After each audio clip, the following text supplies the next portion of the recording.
In this video, we will explore the fascinating history of gunpowder artillery in the Middle Ages, a silent revolution that forever transformed the art of war and redrew the map of power in the ancient world. Before continuing with the video, remember to subscribe to the channel for more documentary narratives like this one. Imagine a battlefield in the 14th century. The air is thick with tension. Knights in gleaming armor prepare for combat, spears raised, shields positioned. And then, a sound that no one there has ever heard before breaks the morning silence. A low, deep, almost supernatural roar, followed by a thick cloud of smoke rising from a strange object positioned behind the front lines. Something has just changed. And in that instant, although few there understand what is happening, the world, as they know it, begins to disappear. This is the story of how gunpowder arrived on medieval battlefields, and with it brought a type of destruction that even the most experienced warriors of that time could not have imagined. But to understand this moment, we must go much further back in time and much further east, to the lands of Imperial China, where it all began. The history of gunpowder artillery does not begin with a European army or a famous siege in medieval Europe. It begins in the Chinese dynasties, in the laboratories of alchemists who were seeking something completely different from what they ended up finding. Gunpowder, that mixture of saltpeter, sulfur, and charcoal that would change the destiny of entire civilizations, was born as a byproduct of alchemical experiments during the Han and Song dynasties. Chinese alchemists, in their search for the elixir of immortality, stumbled upon a substance that brought exactly the opposite: the capacity to take lives on an unprecedented scale. During the Song dynasty, this discovery ceased to be a laboratory curiosity and became a tool of war. The first documented use of gunpowder artillery on a battlefield occurred on January 29, 1132, when the Song general Han Shizhong used a device known as a huochong to capture a city in Fujian province. This record is notable not only for its historical precision, but also because it reveals that, as early as the 12th century, the Chinese had developed the ability to transform the explosive energy of gunpowder into an instrument of military conquest. The weapon was rudimentary compared to what would come later, but it represented a massive conceptual leap. For the first time in human history, the force of a controlled explosion was directed against enemy fortifications and soldiers. We now move forward a few decades to find another fundamental milestone in this trajectory. The oldest hand cannon in the world known to date is the Heilongjiang hand cannon, dating back to 1288, discovered in Manchuria, which at that time was under Mongol rule. This artifact, small and primitive, is physical, evidence that portable firearm technology already existed in East Asia by the end of the 13th century. It reveals that the transition between fixed explosive devices and portable weapons was already underway, paving the way for a diversification that would spread across the Asian continent and eventually across the globe. There is also a poetic record that gives us a human dimension of this technology. In 1341, the poet Zhang Xian wrote a poem called The Affair of the Iron Cannon, one of the first accounts of the use of gunpowder artillery in China. In it, Zhang described that a cannonball fired from an eruptor could pierce the heart or the belly of a man or horse, and was even capable of transfixing several people at once. This description is not merely literary, it is a testament to the destructive power these weapons already possessed in the early 14th century, and the profound psychological impact they caused on those who witnessed them for the first time. But gunpowder did not remain confined within the borders of China. Like so many other innovations throughout history, it traveled. And it traveled through trade routes, military conquests, and the flow of knowledge that connected the East to the West. The next chapter of this story takes us to the Islamic world, where gunpowder found new masters and new applications. The Arabs acquired knowledge of gunpowder between 1240 and 1280, a period during which recipes written in Arabic for the manufacture of gunpowder, instructions for the purification of saltpeter, and descriptions of gunpowder-based incendiaries emerged. This knowledge did not appear out of nowhere. it was transmitted largely through contact with the Mongols and with Chinese firearm experts who served as mercenaries in the Mongol armies during their campaigns of conquest. The Mongol conquests, which stretched from Central Asia to Eastern Europe and the Middle East, functioned as an immense corridor of technological transfer, carrying not only destruction but also technical knowledge from one end of the known world to the other. There is a historical controversy surrounding the Battle of Ain Jalut, which took place in 1260, in which the Mamluks faced the Mongols. The historian Ahmad Y. al-Hassan states that, in this battle, the Mamluks utilized what he calls the first cannons in history, employing gunpowder formulas almost identical to the ideal composition for explosive gunpowder, formulas that, according to him, were not known in China or Europe until much later. This claim, however, is not unanimous among historians. Iqtidar Alam Khan argues that it was the invading Mongols themselves who introduced gunpowder to the Islamic world, and cites the Mamluks' hostility toward the early shooters in their infantry as evidence that gunpowder weapons were not always received with enthusiasm in the Middle East. This initial resistance to the adoption of firearms is a recurring phenomenon in military history, where technological innovations often face the distrust of established warrior traditions. Regardless of who first used cannons in the Islamic world, what is known for certain is that this technology spread rapidly through the region. There are records indicating the use of cannons as siege engines by the Marinid Sultan Abu Yaqub Yusuf during the siege of Sijil Masa in 1274, according to interpretations of the writings of the historian Ibn Khaldun. This reference, if confirmed, would place the use of gunpowder artillery in North Africa almost simultaneously with its development in China, demonstrating the speed with which military knowledge propagated through the commercial and political networks of the medieval world. But the most spectacular use of artillery in the Islamic world would come nearly 2 centuries later, in an event that would mark the end of one era and the beginning of another. In 1453, the troops of the Ottoman Sultan Mehmed II besieged Constantinople, the capital of the Byzantine Empire, a city that had resisted countless sieges for over 1,000 years. This time, however, the Ottomans brought with them something no previous army had possessed: bombards of colossal size, gigantic cannons capable of firing enormous stone balls over a distance of a mile.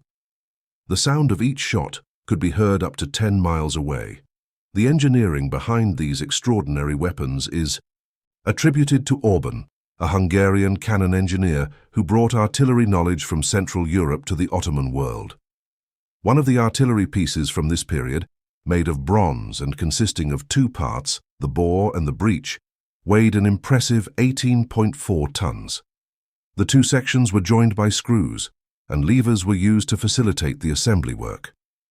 These bombards represented the pinnacle of medieval artillery engineering and played a decisive role in the fall of Constantinople, an event that many historians consider the milestone of the end of the Middle Ages. The history of gunpowder artillery was not limited to Asia and the Middle East.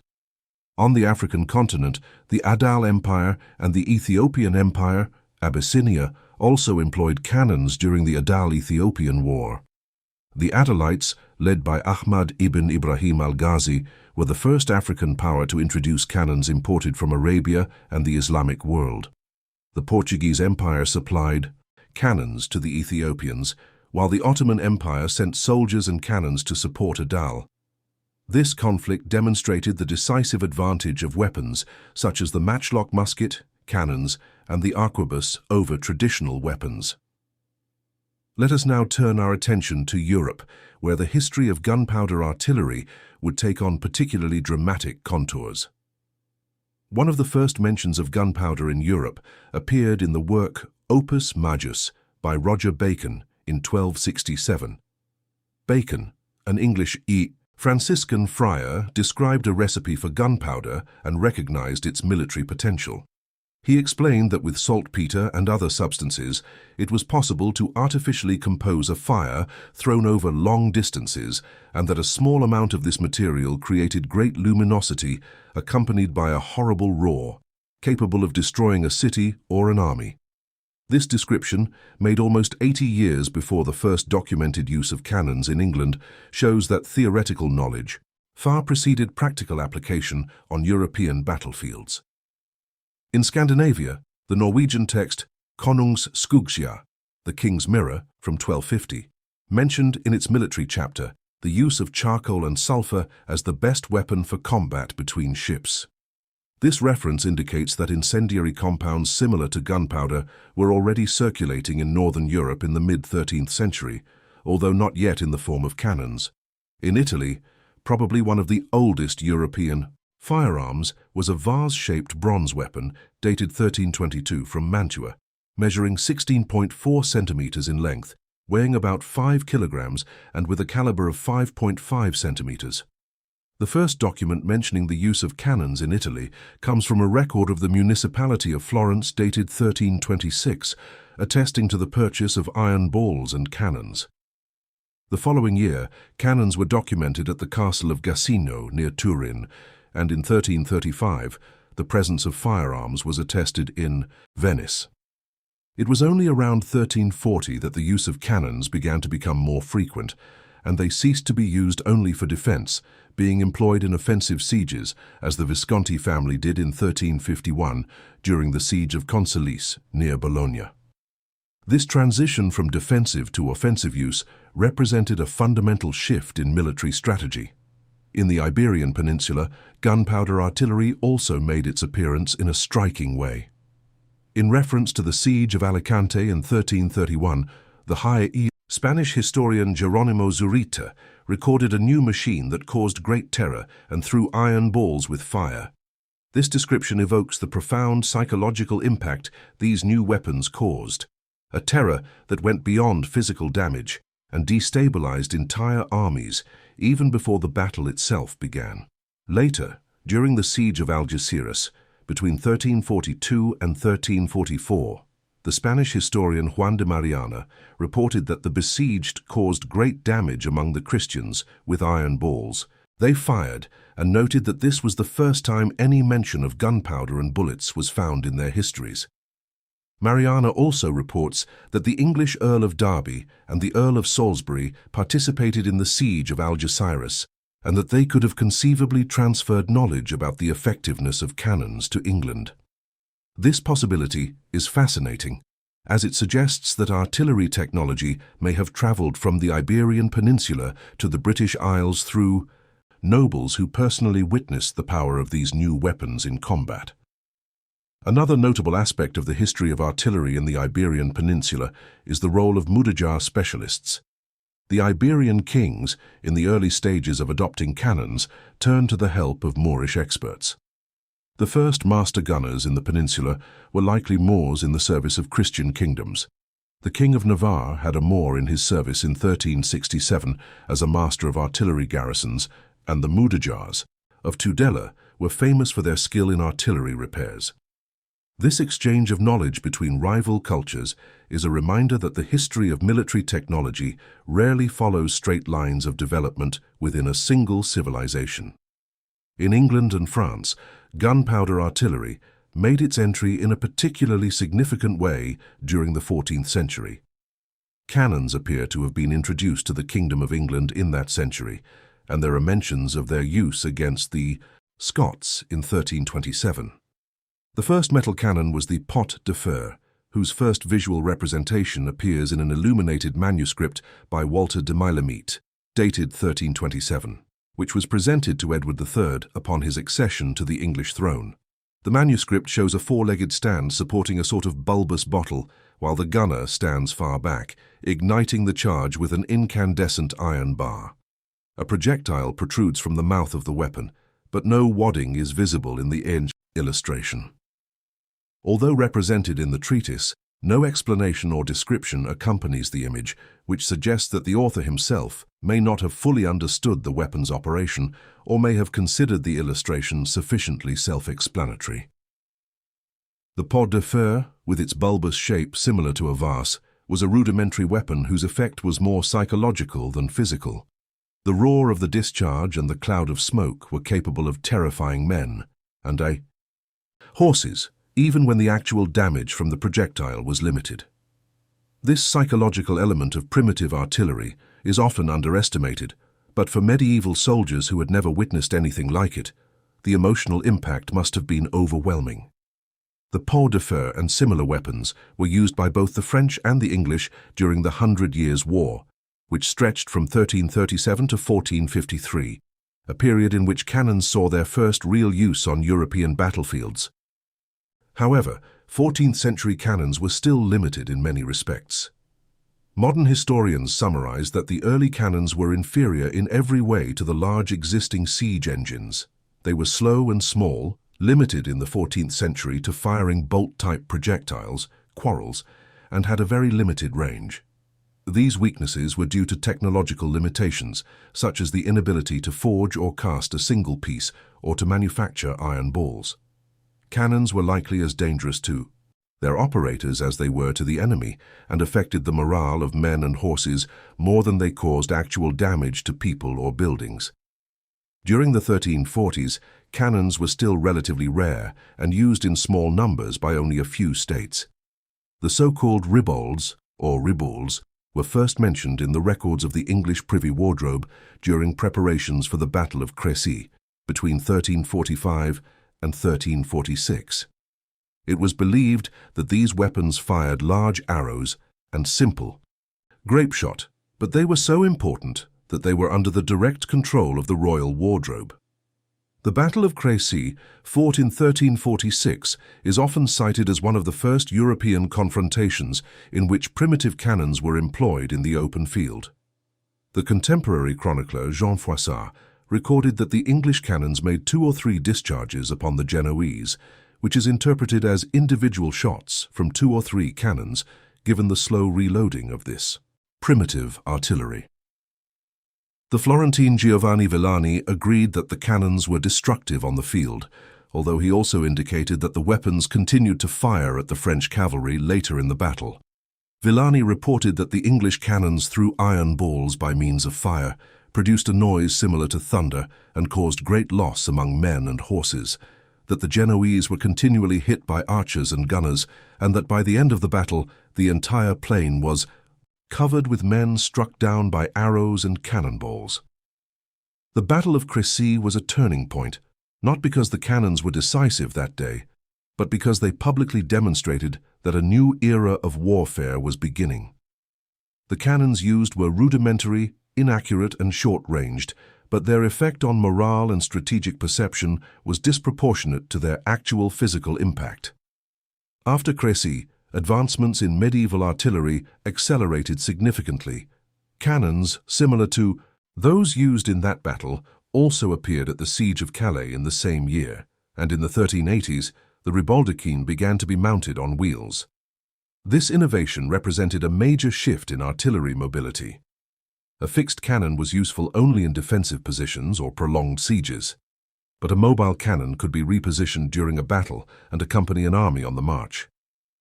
By the end of the 15th century, wheeled carriages became common, and cannons were more frequently cast in bronze, improving their durability and reliability. Logistic problems, however, remained considerable. As many as 36 horses and oxen could be required to move some of the large cannons of the time. Another type of small-caliber cannon that emerged in the 14th century was the culverin, whose name derives from handles shaped like serpents.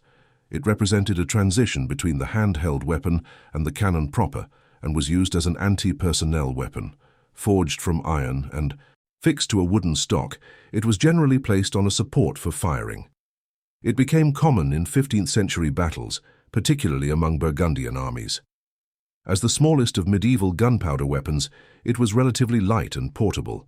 It fired lead projectiles, a cheap material, which made its use economically viable in prolonged campaigns. The most significant advancements in medieval artillery, however, came in the 15th century with the development of bombards, a primitive form of siege cannon used specifically against walls and towers. Bombards represented a qualitative leap over previous weapons. While early cannons were often more noisy than destructive, 15th century bombards possessed enough power to bring down fortifications that had previously been considered invulnerable. Bamberg Castle in England, once considered impregnable, was taken by bombards in 1464, demonstrating incontestably that the era of invincible medieval fortresses had come to an end. Another notable example is the Fortress of Wark in Northumberland, whose main tower was described in 1517 as having 5 floors, in each of which there were 5 large openings for shooting, built with great stone vaults, except for one floor, which was of wood, so that large bombards could be fired from each of them. A physical example of a bombard was found in the moat of Bodiam Castle, and a replica is kept inside today. These weapons were so highly valued that their presence or absence could determine the outcome of sieges that would otherwise take months or even years to resolve. The operation of medieval artillery required a specialized team and careful organization. Artillery crews were generally recruited from among city craftsmen. The master gunner was often the same person who cast the cannons, a specialist who combined knowledge of metallurgy, chemistry, and military tactics. In larger contingents, master gunners were responsible for the heaviest artillery pieces and were accompanied by their apprentices, as well as blacksmiths, carpenters, rope makers, and carters. Smaller field pieces were operated by trained volunteers. At the Battle of Flodden, each cannon had its own team of gunners, helpers, and drivers, plus a group of pioneers tasked with clearing the path ahead. Even with a leveled path, the gunpowder mixture used was unstable and could easily separate into its components, sulfur, saltpeter, and charcoal, during transport, a problem that required constant vigilance and careful handling. Once positioned at the combat site, cannons were fired at ground level behind a hinged wooden shutter, which provided some protection to the crew. Wooden wedges controlled the barrel's elevation. Most medieval cannons were breech-loading, although there was still no effort to standardize calibers. Standard loading equipment consisted of a copper shovel, a ramrod, and a felt brush.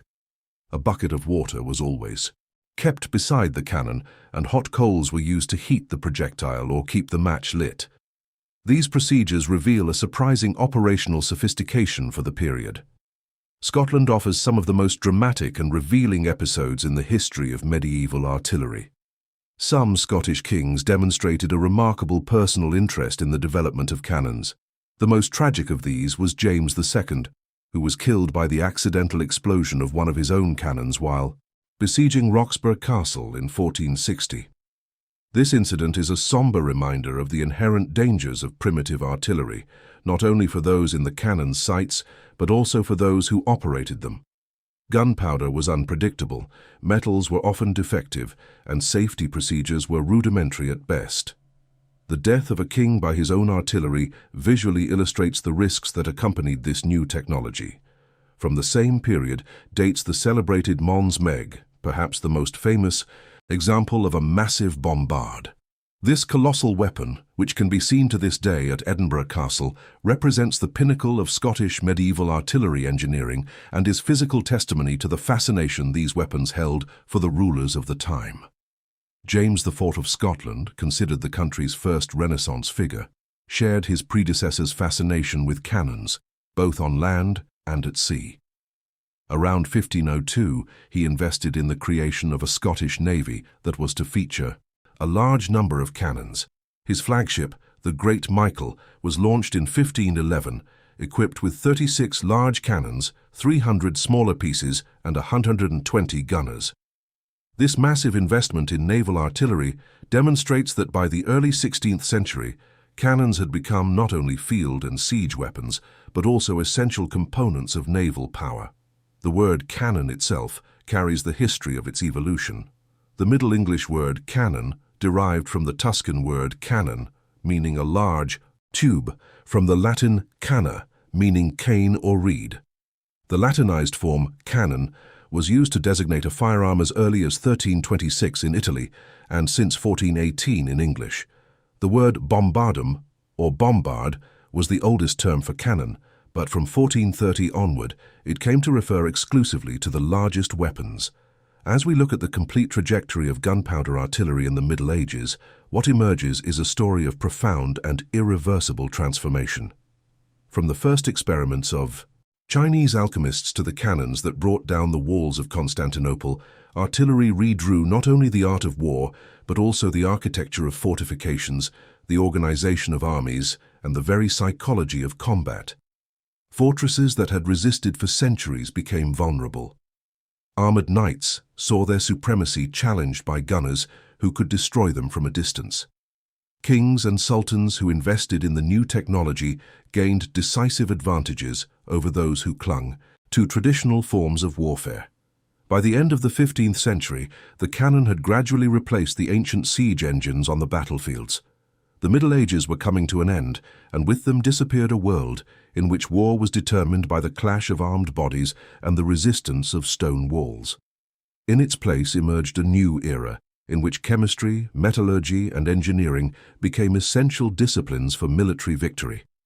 Gunpowder, discovered by accident in the high laboratories of alchemists seeking immortality, had become the most powerful agent of mortality the medieval world had ever known. If you have made it this far, it means this journey through the history of medieval artillery has captured your attention, just as the thunder of the first cannons captured the attention of the soldiers at Crécy. If this documentary has sparked your curiosity about these stories that shaped the world we live in, subscribe to the channel to follow more narratives like this one. Leave a comment telling us which part of this story surprised you the most, and don't forget to like the video so more people can discover these fascinating chapters of human history. Until the next documentary.